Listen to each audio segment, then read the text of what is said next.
آ جائیں بھائی، بعد میں ٹائم دے دیں گے انشاءاللہ، 5 منٹ دیں گے پورے۔ نحمدہ ونصلی علی رسولہ الکریم، اما بعد فاعوذ باللہ من الشیطان الرجیم، بسم اللہ الرحمن الرحیم۔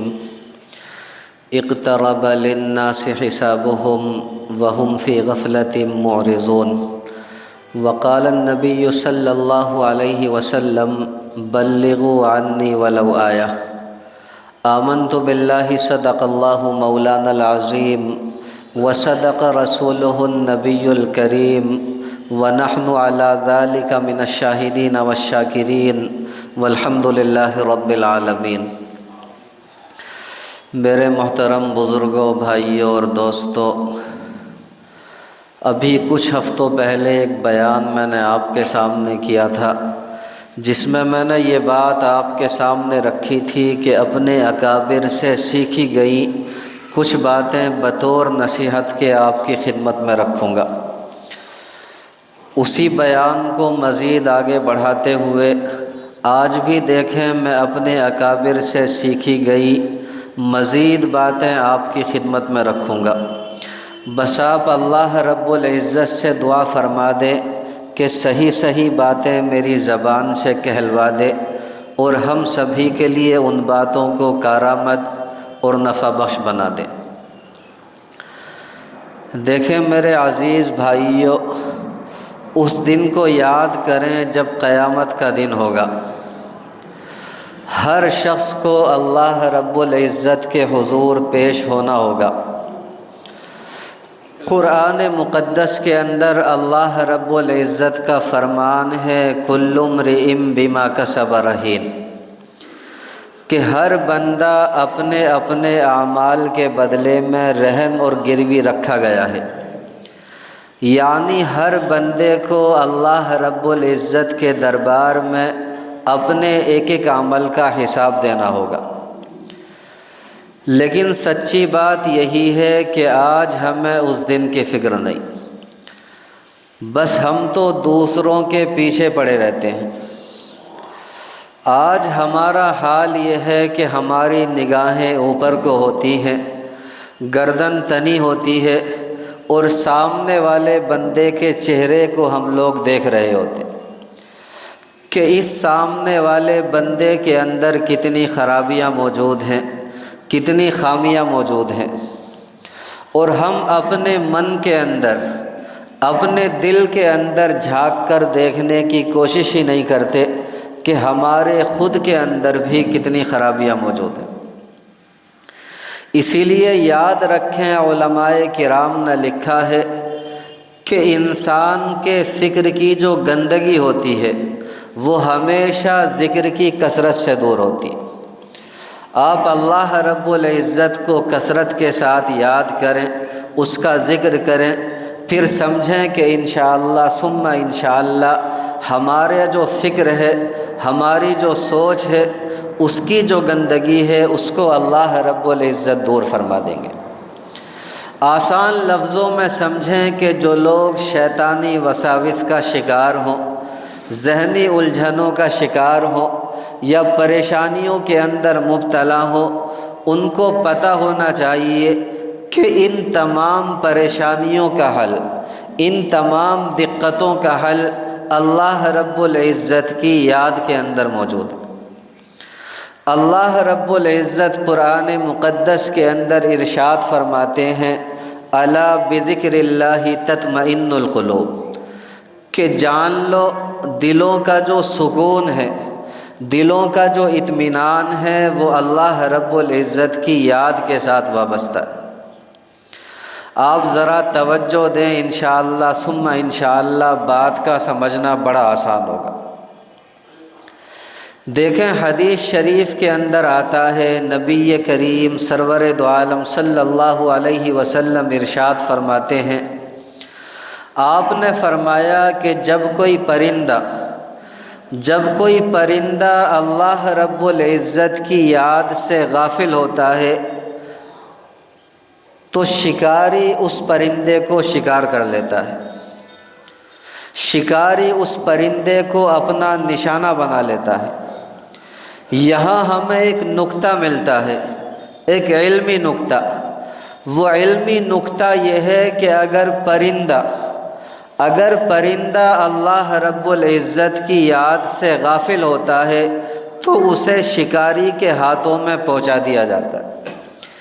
اسی طرح اگر ہم بھی اللہ رب العزت کی یاد سے غافل ہوں گے تو یاد رکھیں ہمیں بھی جہنم کے فرشتوں کے ہاتھوں میں پہنچا دیا جائے۔ اس لیے ہمیں چاہیے کہ اپنے دل کی دنیا کو اللہ رب العزت کی یاد کے ساتھ وابستہ کریں۔ ہر دم چلتے پھرتے، اٹھتے بیٹھتے ہمیں یہ احساس ہو کہ اللہ رب العزت ہمیں دیکھ رہے ہیں، اللہ رب العزت ہمارے اوپر نگاہ رکھے ہوئے ہیں۔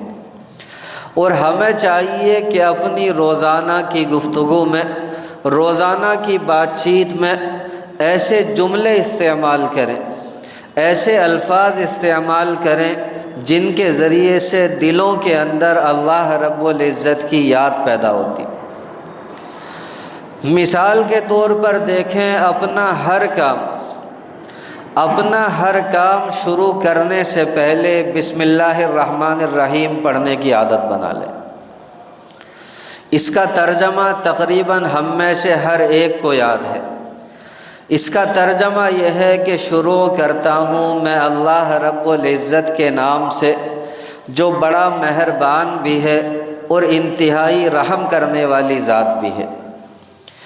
یہ ہم میں سے ہر ایک کو یاد ہوتی ہے، لیکن میرے پیارے بھائیوں، ہر کام کے شروع کرنے سے پہلے عام طور سے ہمیں بسم اللہ پڑھنے کی عادت نہیں ہوتی۔ میں بسم اللہ کے چند معارف آپ کے سامنے رکھوں گا، اگر توجہ کے ساتھ سنیں گے تو مجھے اللہ رب العزت کی ذات سے امید ہے کہ ہم اپنا ہر اچھا کام شروع کرنے سے پہلے بسم اللہ الرحمن الرحیم پڑھنے والے بن جائیں گے۔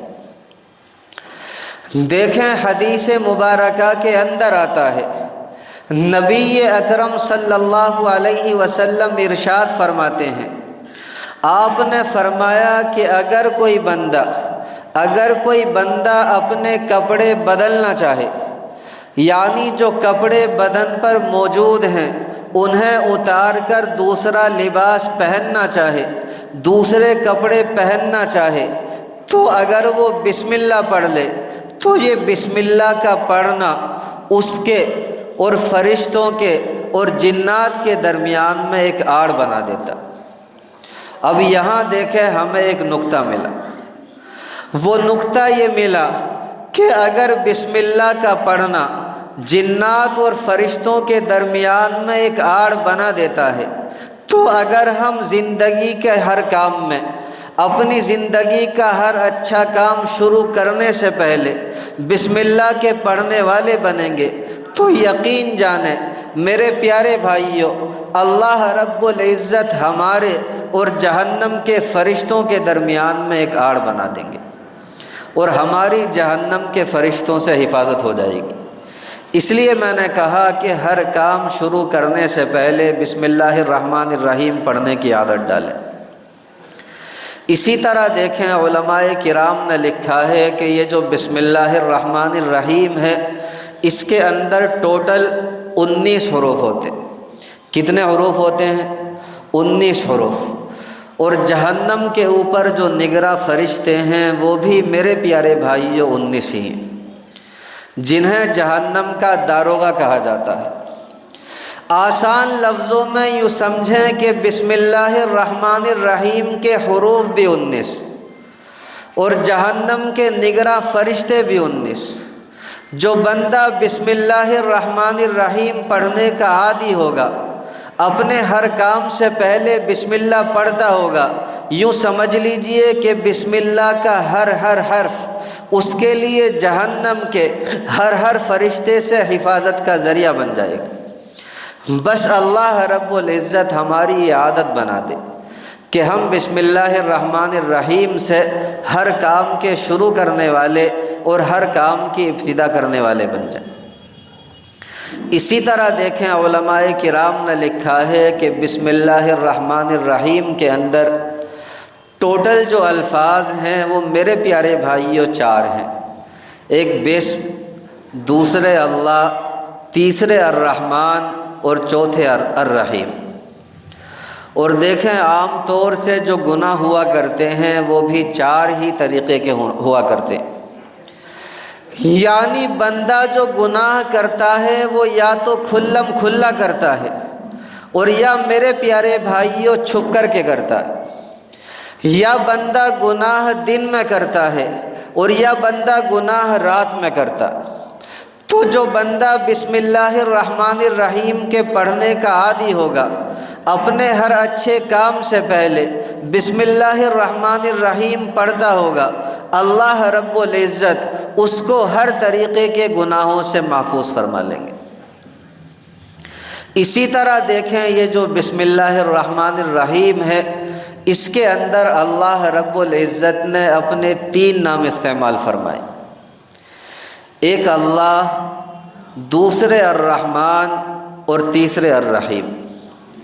اور عام طور سے علماء کرام نے لکھا ہے کہ گناہوں کے جو درجات ہیں، یا پھر آپ کہیں گناہوں کی جو قسمیں ہیں، وہ بھی میرے پیارے بھائیوں 3 ہی۔ دیکھیں پہلی قسم کفر و شرک سے بچنا اور ایمان کے راستے کو اپنانا، دوسری قسم کبیرہ گناہوں کو چھوڑ کر اللہ رب العزت کی فرما برداری والی زندگی اختیار کرنا، اور تیسری قسم وسوسوں سے نجات پا کر، شیطانی خیالات سے نجات پا کر اللہ رب العزت کی عبادت کے اندر اپنی زندگی کو بسر کر دینا۔ تو جو بندہ بسم اللہ الرحمن الرحیم پڑھنے کا عادی ہوگا، اللہ رب العزت اسے گناہوں کی تینوں اقسام سے بچنے کی توفیق عطا فرما دیں گے۔ اس لیے میں نے بیان کے شروع میں کہا کہ اپنے ہر کام کے آغاز سے پہلے، اپنے ہر کام کی ابتدا سے پہلے بسم اللہ الرحمن الرحیم پڑھنے کی عادت بنا لیں۔ اور ویسے بھی نبی اکرم صلی اللہ علیہ وسلم ارشاد فرماتے ہیں، آپ نے فرمایا کل امر ذی بال لم یبدأ ببسم اللہ فہو اخطأ، کہ ہر وہ کام جو بسم اللہ کے بغیر شروع کیا جائے وہ کام ادھورا رہتا ہے، ناقص رہتا ہے، پائے تکمیل کو نہیں پہنچتا۔ اسی طرح دیکھیں علماء کرام سے سیکھی ہوئی ایک اور نصیحت کی بات میں آپ کی خدمت میں رکھتا ہوں، اللہ رب العزت مجھے بھی سمجھ کی عمل کی دولت سے مالا مال فرما دے، اور آپ احباب کو بھی سمجھ کی اور عمل کی دولت سے مالا مال فرما دے۔ دیکھیں جب ہمارے پاس کسی کا خط آتا ہے، کسی کا پیغام آتا ہے، تو اس خط کی ابتدا ہی سے ہمیں یہ پتہ چل جاتا ہے کہ اس بندے کی طبیعت کیسی تھی، یہ بندہ ہم سے راضی تھا یا ناراض تھا، یعنی اس خط کے جو ابتدائی الفاظ ہوتے ہیں وہ بندے کی رضامندی اور ناراضگی کا پتہ بتا دیتے ہیں۔ آپ دیکھیں قرآن مقدس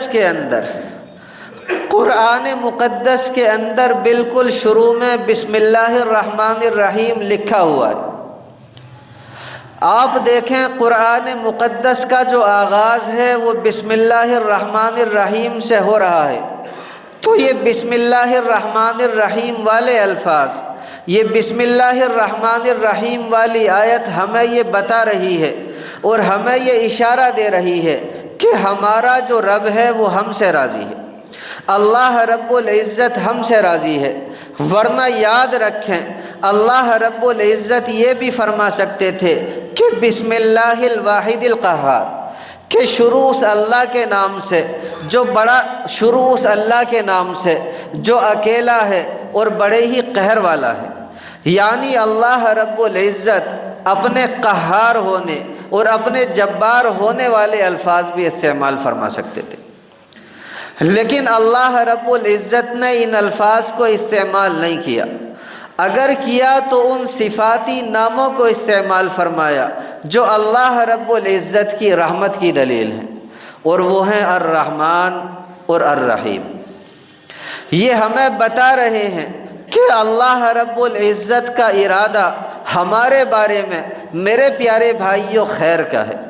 اللہ رب العزت ہمیں عذاب دینا نہیں چاہتے، عذاب تو ہم خود اپنے ہاتھوں سے خریدتے ہیں، عذاب کو تو ہم خود دعوت دیتے ہیں، ورنہ اللہ رب العزت ہمیشہ ہمارے بارے میں اچھا سوچتے ہیں، مصلحتیں تلاشتے ہیں۔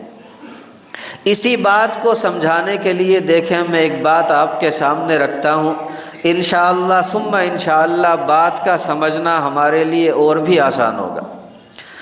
دیکھیں اللہ رب العزت کے دو صفاتی نام ہیں، ایک ہے الرحمن اور دوسرا ہے الرحیم۔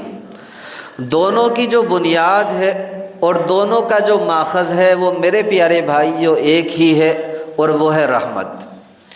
اور اللہ رب العزت نے بسم اللہ الرحمن الرحیم کے اندر دونوں الفاظ استعمال فرمائے، رحمان بھی رحیم بھی۔ اب یہاں پر سوال یہ پیدا ہوتا ہے کہ رحمان کا لفظ ہی کافی تھا، رحیم کا لفظ استعمال کرنے کی کیا ضرورت تھی؟ علماء کرام اس کا جواب دیتے ہوئے فرماتے ہیں کہ اللہ رب العزت کے پاس رحمت کے خزانوں کا ہونا یہ ایک مستقل صفت ہے، ان رحمت کے خزانوں کو بے انتہا خرچ کرنا، بے درے خرچ کرنا یہ مستقل ایک الگ صفت ہے اور ایک الگ خوبی۔ اس کو آسان سی مثال سے ہم اس طرح سمجھ سکتے ہیں کہ ایک بندے کا مالدار ہونا یہ مستقل ایک الگ صفت ہے، اللہ رب العزت نے اسے مال سے نواز دیا، اور اس بندے کا سخی ہونا، اس مال کو اللہ رب العزت کی راہ میں بے انتہا خرچ کرنا یہ ایک الگ صفت ہے۔ یعنی ایک بندہ مالدار بھی ہو اور ساتھ ساتھ اللہ رب العزت کی راہ میں خرچ کرنے والا بھی ہو، ورنہ یاد رکھیں بعض بندے ایسے بھی ہوتے ہیں جو مالدار تو بہت ہوتے ہیں لیکن ان کے اندر دینے کا جذبہ نہیں ہوتا، ان کے اندر دینے کا حوصلہ نہیں ہوتا، ایسے بندے سچ میں مالدار نہیں بلکہ مال کے چوکیدار کہلاتے ہیں۔ اسی مثال کو سامنے رکھ کر کے سمجھیں کہ اللہ رب العزت کے پاس رحمت کے خزانوں کا ہونا یہ مستقل ایک الگ خوبی ہے، اور ان رحمت کے خزانوں کو بے انتہا خرچ کرنا، اپنے بندوں پر بے درے خرچ کرنا یہ مستقل ایک الگ خوبی ہے۔ اسی لیے اللہ رب العزت نے اپنے لیے دو صفاتی نام پسند فرمائے، ایک الرحمن اور دوسرے الرحیم، اور اسی کو بسم اللہ الرحمن الرحیم کے اندر استعمال کیا گیا۔ اور اللہ رب العزت نے قرآن مقدس کے اندر بھی کہا ان رحمتی وسعت کل شیء، میری جو رحمت ہے وہ ہر چیز سے زیادہ وسیع ہے۔ اس لیے میں نے بیان کے شروع میں کہا کہ اپنا ہر کام شروع کرنے سے پہلے بسم اللہ الرحمن الرحیم پڑھنے کی عادت بنائیں گے نہیں بنائیں گے؟ انشاءاللہ اللہ رب العزت ہم سمیت دنیا کے اندر بسنے والے تمام مسلمانوں کو عمل کی توفیق مرحمت فرما دے۔ وما علینا الا البلاغ۔ بھائی جن